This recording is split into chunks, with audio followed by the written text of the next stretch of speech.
Hello, Taurus, Sun, Moon, Rising, and Venus signs. Welcome to your tarot reading and your astrology talk here at the Intuitive Teacup. I'm going to incorporate a little bit more astrology knowledge this week. I just kind of feel guided to do that because we've had so much going on in the sky. Highly recommend that for this week specifically, you watch your rising sign, because with the astrology, it's likely you might resonate more with the material that comes through if you check your rising sign. So give it a quick Google search if you don't already know. You need to know your place and time of birth as well as your birth date. And that will generate your rising sign. Of course, anyone and everyone is welcome into this reading, those who strongly resonate with Taurus. Giddy up, let's do it, right? Okay, let's set the intention here and now to get my Taurus gang out there watching some clear, helpful, and insightful messages for wherever they are currently at on their spiritual path forward. Do remember, guys, this is general readings. This is by no means the Bible in any shape or form. I'm throwing in bits of astrology knowledge. I hope that serves you and resonates with you. If it doesn't, just like as I say with the tarot, please release it. All right, you're accountable and responsible for all your own actions and decisions. Here we go. So first, that's my spiel. I have to, right?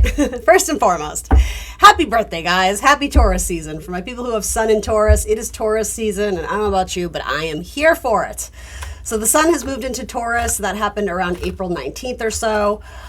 So there's a lot more focus on you. And again, for my Taurus risings, there's a lot more sort of growth and spiritual development. There's a light being shown on you and how you show up in the world, not just for yourself, but as well as in relationships. We had the full moon in Scorpio, which does highlight your 7th house of long-term partnerships and contracts. So again, lots of kind of interpersonal stuff going on in the sky, particularly for my Tauruses right now. We had the Jupiter-Uranus conjunction in your sign, again happening in theory in your first house. So that's major shifts and changes. Possibly with Uranus, there can be an element of unexpected, maverick energies, surprises, shocking, twists and turns, but ultimately things that are fated because Jupiter really wants us to grow. Jupiter is the sign most associated with growth and travel and blessings. Sometimes it's money, sometimes it's spirituality or religion. So it's neither negative or positive. It just is. It simply is. It's happening. But usually when Jupiter is involved, some benefit will come out of it. But it's almost like in order to achieve that benefit or that gift, with Taurus energy being thrown in the mix there, because that's where those planets are, it's like we kind of have to hunker down and work at it. And with that, there could be some sort of flash of genius or some sort of liberation or some sort of breaking away or breaking off in order to pursue something more in alignment with your spiritual path. Mercury is finally going direct very, very soon.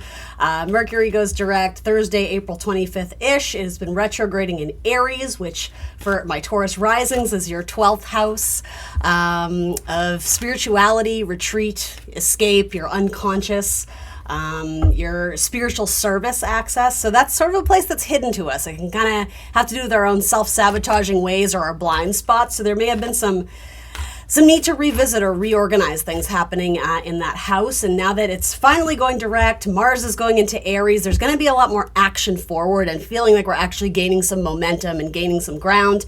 Having had to, go back and revisit things and maybe overcome some obstacles or hurdles, or I don't know, it could even have to do with rewriting, renegotiations, things of that sort. That's all Mercury.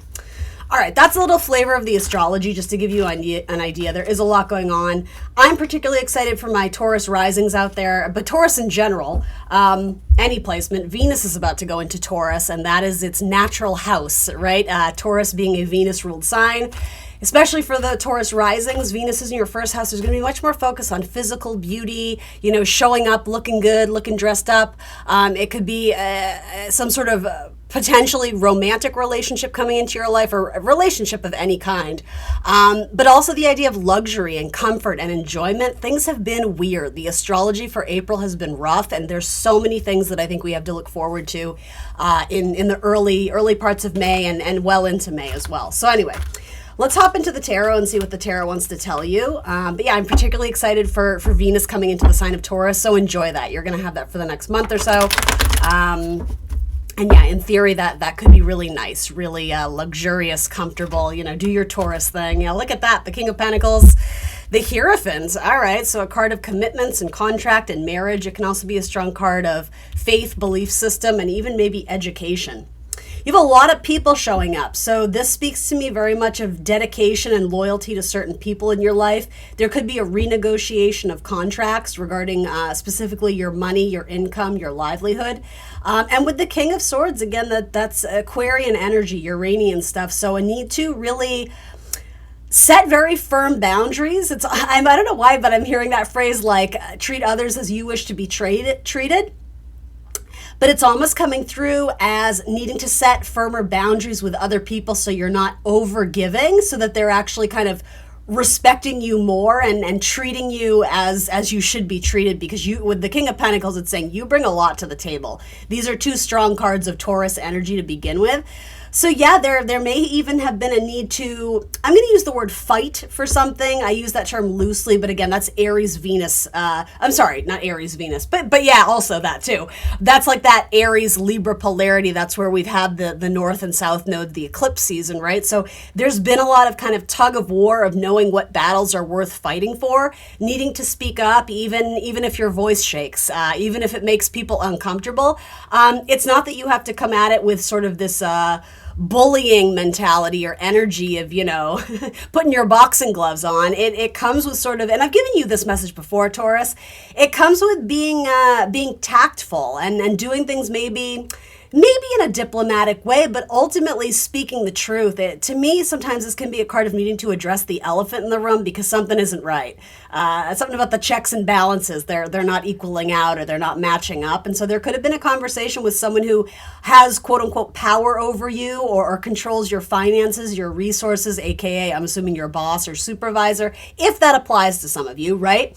And yeah, renegotiation of contracts here. And there could be a questioning of, am I really committed to this person? Do they see my value? Do they treat me in a respectful way? But also, is the energy I'm putting into this relationship, or whatever, this other being, this entity, is it sort of matching the energetic flow of what's being put in my bank account? Because ultimately it's an energy exchange, right? Those things need to meet up or coordinate or equal out in some way. And for some of you, there could be the temptation to, and I don't want to say temptation, but there could be the thought process. Again, maybe Mercury retrograde had a lot to do with, am I ready to take a leap of faith elsewhere? Or am I ready to jump ship? And am I ready to put an end to something? That can be 12th house stuff, right? Am I ready to put an end to something? In order to pursue something more in alignment with my authenticity, where I do feel valued. A lot of people cards. Ooh, Ace of Cups though. I really like that. So do have faith that, and this is by no means saying should I stay or should I go? It might not be that dramatic, but again, there's sort of like, there's a renegotiation or revisiting an important conversation with someone who I will say is in a powerful position in your life. Maybe it's your husband, right? Maybe this represents your marriage partner, right? The King of Pentacles can be very like husband-father card, or whatever, same-sex couples included, right? Whatever that means to you. Your partnership in your partner in some sort of relationships where there is important discussions about money. Maybe it's about putting money into other resources to save, for your kid's college fund or to start a family. It could be something like that as well. All right, but Ace of Cups says that blessings are on their way to you. So do have faith and keep in mind that when you align to what your heart truly wants, the universe is going to help collaborate with you to bring those things into manifestation. So yeah, I feel like sometimes the Hierophant shows up to say like, don't lose hope, have faith that there is an ending to this. You might be right in the thick of it, but you do have very strong court cards and minor or major arcana with the Hierophant. And I mean, that's you. So like, you're trumping them all. Whether you realize it or not, you actually hold more power in this dynamic than I think you realize. Wheel of Fortune, blessings are on their way to you.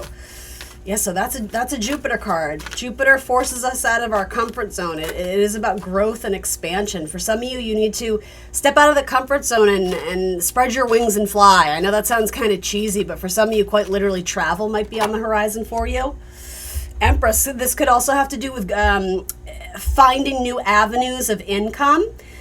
Again, a really strong card of Venus energy and Taurus energy. These are my three cards I most associate with Taurus. They all came out in your reading. So, I think that bodes well.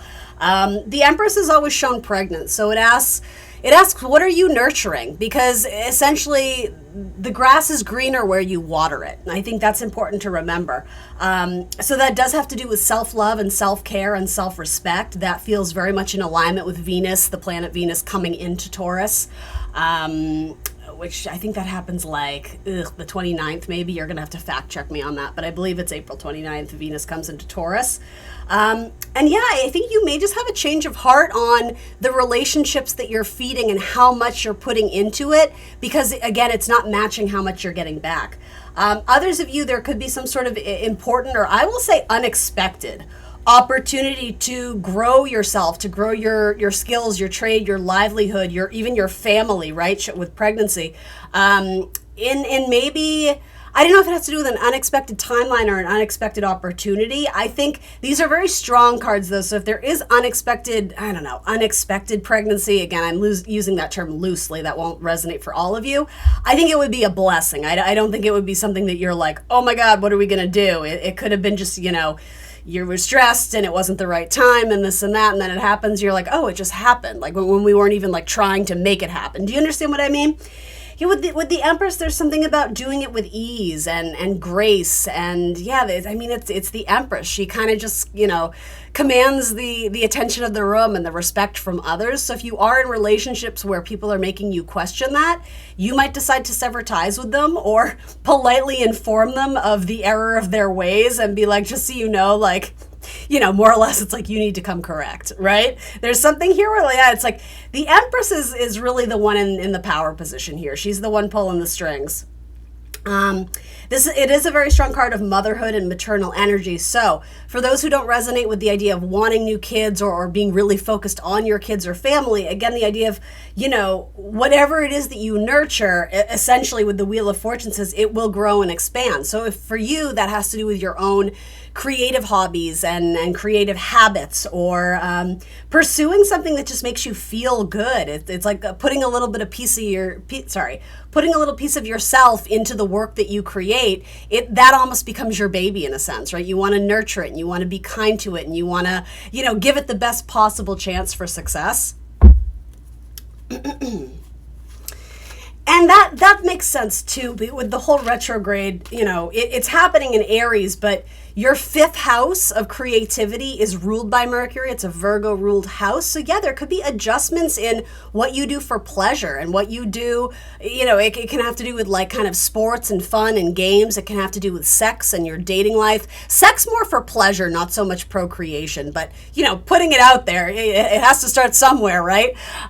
So that might have another meaning for some of you all out there, but yeah, it's like, are you feeling like you're aligned with sort of your inner child and sort of that energy of being able to enjoy life? And for some of you, that has to do with pulling back your energy and resting or relaxing. Others of you, that has to do with reallocating where you're putting energy, and I think putting more time and focus on things that bring you joy and pleasure. I think getting out into the woods is always good advice for any earth sign, but particularly right now, there's something very like Jupiter and Taurus. It just feels very like messages being received on a spiritual level from nature, from the birds, from the trees, from, if that makes sense, if you guys are open to that. There's an ability to receive important downloads, spiritual downloads, while being out in nature. Tell me about love for Taurus, for those interested in love and dating. All right, Page of Pentacles. That's a good date card. That's a good, hey, let's make it happen. Are you free Friday at 7? It's like, let's put it on paper, right? The Page of Pentacles. It's early on in the game, right? It's maybe a little bit juvenile or new. But with that, the Page of Pentacles, it's better at consistency. It's better at, again, showing up at the specific time, the specific place, and not being flaky, right? The Page of Pentacles, it can be student energy, but it's sort of that idea of I'm working to accumulate something over time, so I know I need to be loyal and dedicated this in order to get it to grow. There might be an opportunity with a Pisces. I'm sort of hearing the idea of someone kind of dreamy. You might be kind of fantasizing about a future with them, even if it's early on in the game. There could be kind of something mysterious or unknown about this person. Pisces and Cancer and Virgo is coming through kind of strong. Yeah, so this could also be something unexpected. Someone may reach out to you unexpectedly. And that may have had to do with the Mercury retrograde as well, especially in your 12th house. It's not always self-sabotaging negative things. Sometimes it's just things that we're blind to, things that we don't see coming. So Mercury is going direct, right? But you have a very strong card of, again, that Mercury kind of like Virgo, Gemini stuff, and it's starting to move forward. And like, I don't know, someone may actually make plans to make something happen with you that you didn't necessarily see coming, or possibly you viewed it as just sort of like this hopeless romantic fantasy, like, oh, that's not practical, that's not tangible, like, or like almost like we don't live in the same city, like we could never make it work. And then before you know it, it's like this person's making plans to, like, you know, take some time off work to come see you. It could be something like that. Yeah, with the Tower, it shakes things up a little bit for sure. There could be some sort of psychological fear about this connection. And I mean, I know that's not the most sexy message, right? I acknowledge that, but I did ask about your love life. And I don't know, with the Moon and the Tower, those can be two cards of something unexpected, but there could be something about this connection or a conversation that does sort of agitate or trigger a little bit of your fear in regards to romantic relationships and moving forward.